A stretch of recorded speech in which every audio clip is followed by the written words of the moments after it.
Hello everyone, welcome to my channel. Please subscribe and keep watching more details. Jack Wagner reveals what part Loughlin had in his wedding. Actor Jack Wagner recently revealed he had gotten married. While discussing the wedding plans after the fact, many details have come out about the ceremony. In particular, Wagner revealed that another well-known figure had a part in the nuptials. Actress Loughlin. As an actor, Wagner is arguably best known for his work in soaps. This includes series like General Hospital, Santa Barbara, and The Bold and the Beautiful. Wagner is also known for playing Bill Avery on When Calls the Heart. In addition, he is known as a singer and a golfer. As previously reported, Michelle Wolf had revealed that she married Wagner this past May. More recently, Wagner spoke with Swoon about the ceremony. Wagner revealed, "We wanted to be traditional, so we kept it as traditional as possible. At the same time, having gospel and readings, etc., and also inviting everyone into that, no matter what their religious order is." While the ceremony was not held in a church, a priest was still there to officiate. Wagner also revealed that his When Calls the Heart co-star and Full House star, Loughlin, had been in attendance. In fact, she took part of the ceremony, as he asked her to speak at the reception. In fact, Wagner shared a whole list of celebrity participants. He shared, "I had Loughlin speak, Al Michaels spoke, Marty Fish, the tennis player, and John Watkins. The guitar player that's in Michelle's band spoke, so we had people from both of our worlds speak." That said, Wagner assured the event was a relatively small one. He explained, "We did it at the Bel Air Country Club, and kept it to about 40 people. That's how I wanted to roll. I'm a super private person. I wanted to be private amongst people that I love and care about, people from her world and from my world, and just to let that blend." Jack Wagner's hands hovered over the antique desk, a single shaft of moonlight illuminating the swirling grains of wood beneath. He paused, closing his eyes, barely breathing. This wasn't a stage nor a script he'd memorized, but something altogether different. A confession crafted over years, born of secrets that demanded release. 1. The whispered inheritance. He had inherited more than family fortune when he took the old mansion in the Pacific Northwest. Its walls breathed with history, voices of distant relatives, long since gone. Jack's first night there, he heard faint sobs drifting through the corridors, chilling him to the bone. The previous owner's diary, found hidden behind a loose panel, spoke of a pact in blood and silence. Jack's first revelation, "This house remembers." He uncovered a series of letters between an ancestor and an estranged brother, both promising a heinous act to preserve the family name. Their bond broke when the deed was forgotten, along with its price. Yet the mansion's very foundation trembled with their untold remorse. 2. The Lost Operatic Overture. As an actor-singer on Broadway, Jack Wagner had mastered stagecraft. But the mansion offered a stage of another kind. In the cellar behind crates of dusty heirlooms, he discovered a battered music box. Inside, among shards of stained parchment, lay a composition, an entire overture, split between elegant hand-scrawl and jagged notation. It was unsigned, but unmistakably heartfelt, a final farewell to a lost love. When Jack played it on the old piano upstairs, the melody awakened something in his soul. He wept as chords soared and waned. The revelation hit him. This melody is a confession too, of guilt, of grief, of unspoken longing. In revealing the music, Jack permitted the past its peace. 3. The Mirror of Reflection. Jack found the mirror on the landing, a speckled glass framed in tarnished silver. It reflected not only the present but fractured glimpses of bygone selves.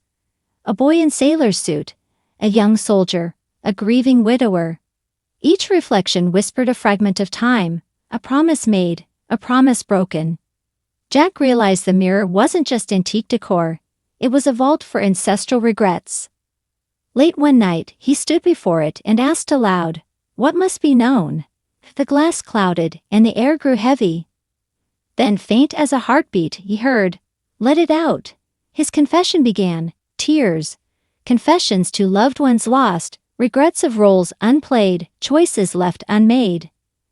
The mirror absorbed it all. In the garden shed, Jack discovered an old oil lantern, etched with an ancient family crest. When lit, the flame revealed hidden carvings across the shed's walls, cryptic symbols and lines, forming a map of the property.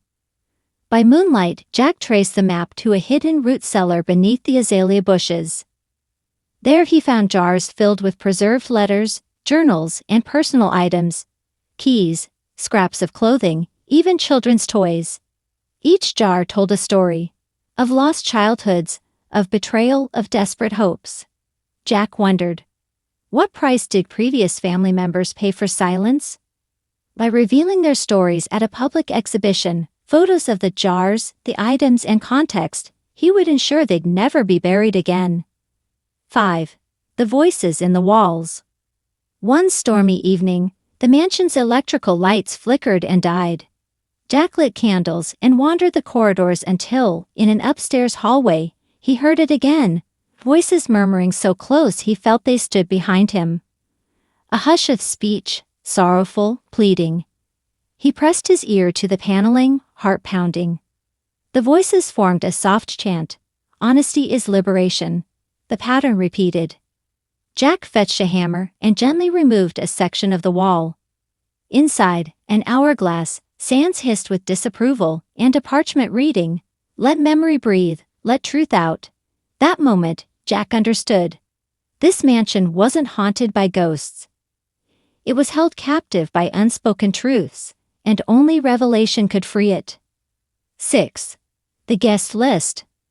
At the mansion's grand dining room, Jack set a table for 10. Invitations had gone to distant cousins, scholars, local reporters, even paranormal investigators. Everyone would gather under the pretense of an evening of remembrances. PowerPoints and audio recordings would tell the mansion's hidden story. Jack's revelation. We will tell the full truth tonight.